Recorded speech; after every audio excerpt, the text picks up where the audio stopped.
Terima kasih atas waktu yang telah diberikan pada saya. Saya atas nama Ignatius Afrianto Saktian dengan NIM 2103030090. Prodi Sosiologi semester 1 kelas C. Kali ini saya akan mereview sebuah buku tentang politik disintegrasi. Kebijakan publik selalu berkaitan dengan integrasi migran dan non-migran lainnya, serta dengan masyarakat secara keseluruhan.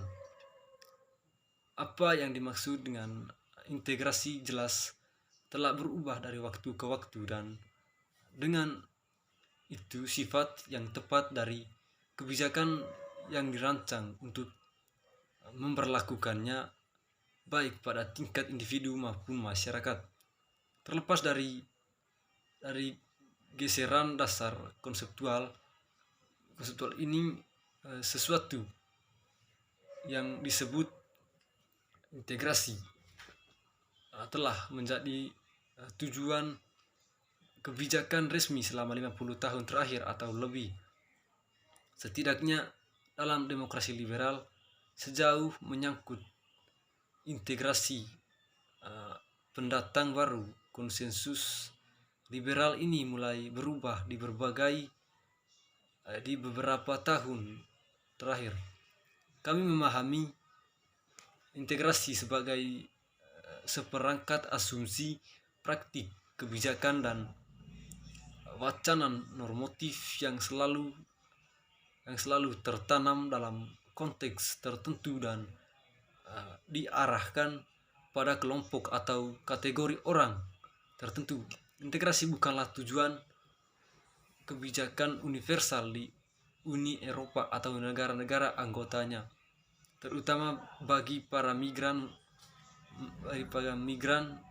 dengan status tidak pasti atau sementara, termasuk mereka yang berada dalam sistem suaka konteks dan keinginan yang dirasakan dari integrasi migran dan minoritas pada akhirnya bertanggung pada pembagian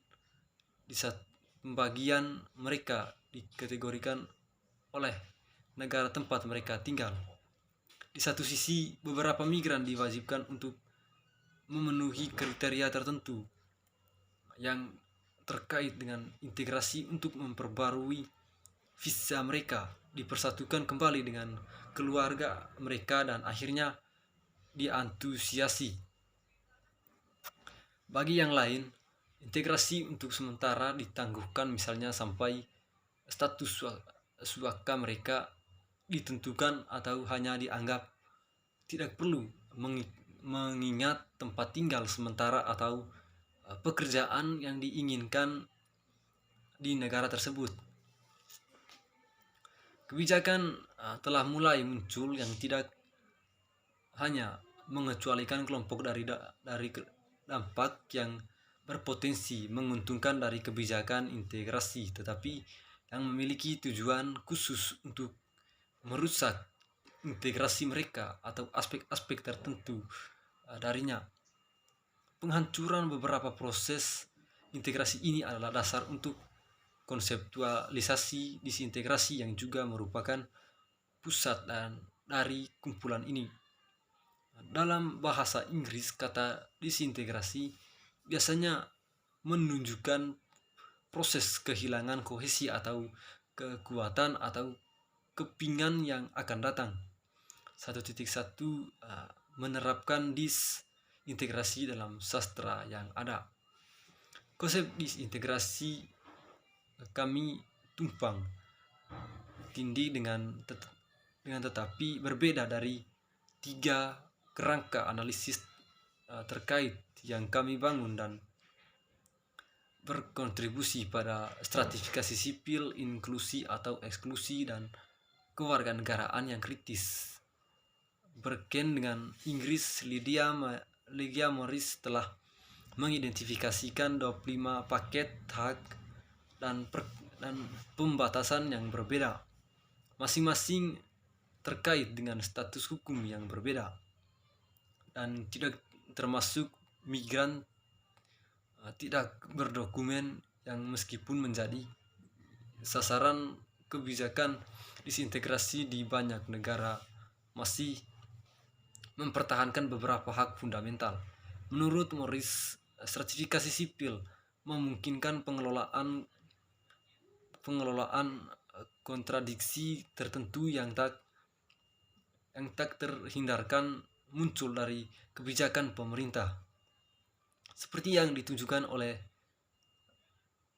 banyak kontribusi dalam volume ini. Juga politik disintegrasi biasanya ditunjukkan untuk mengkonsolidasikan konflik antara tujuan kebijakan yang berbeda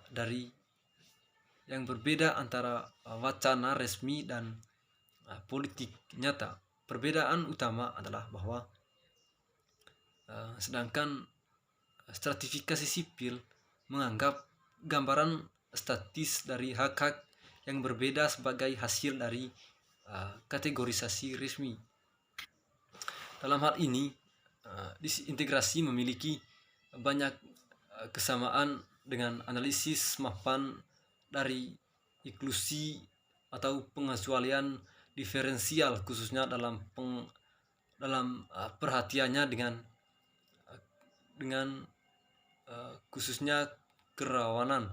Analisis kerawanan cenderung berfokus pada aspek sosial ekonominya, tetapi ada tumpang tindih yang jelas dengan kerawanan status hukum disintegrasi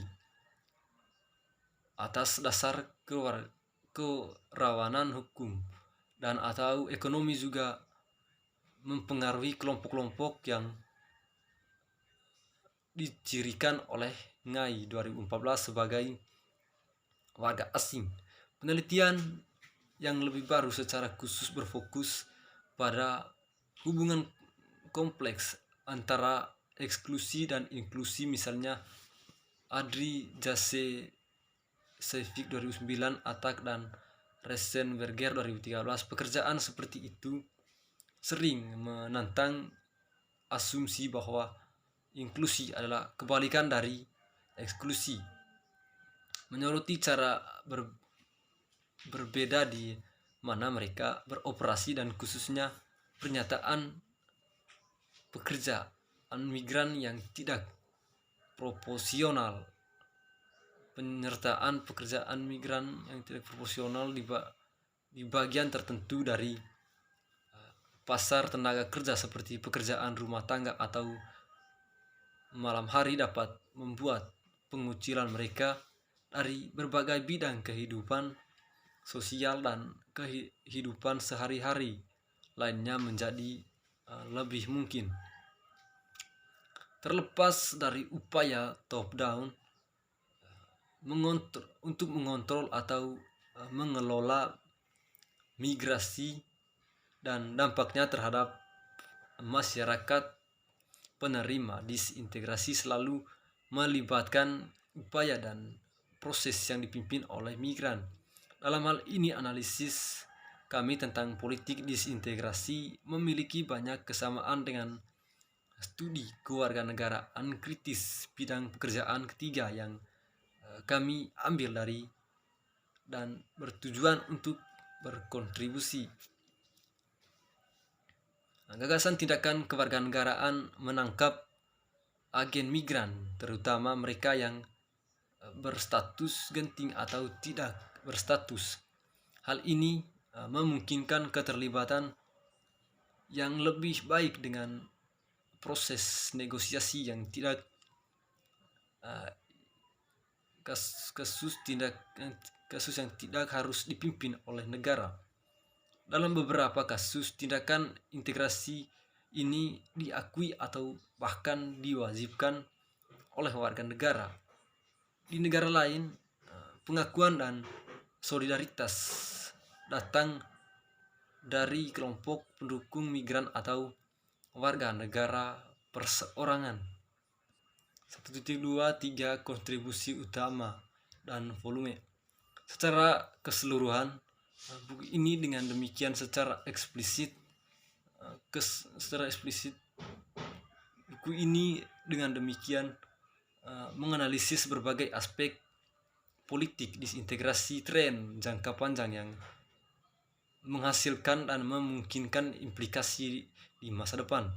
Dengan demikian membuat 3 kontribusi penting untuk literatur yang dibahas di atas.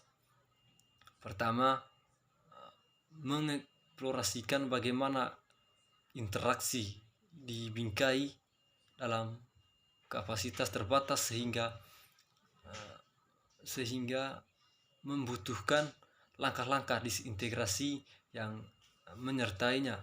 Kedua, ini menyoroti bagaimana individu terlibat dalam tindakan integrasi yang berkisar dari beradaptasi dengan kendala dan solidaritas dengan orang lain yang teridentifikasi. Ketiga, menunjukkan bahwa disintegrasi sebagian secara inheren terkait dengan disintegrasi masyarakat secara keseluruhan.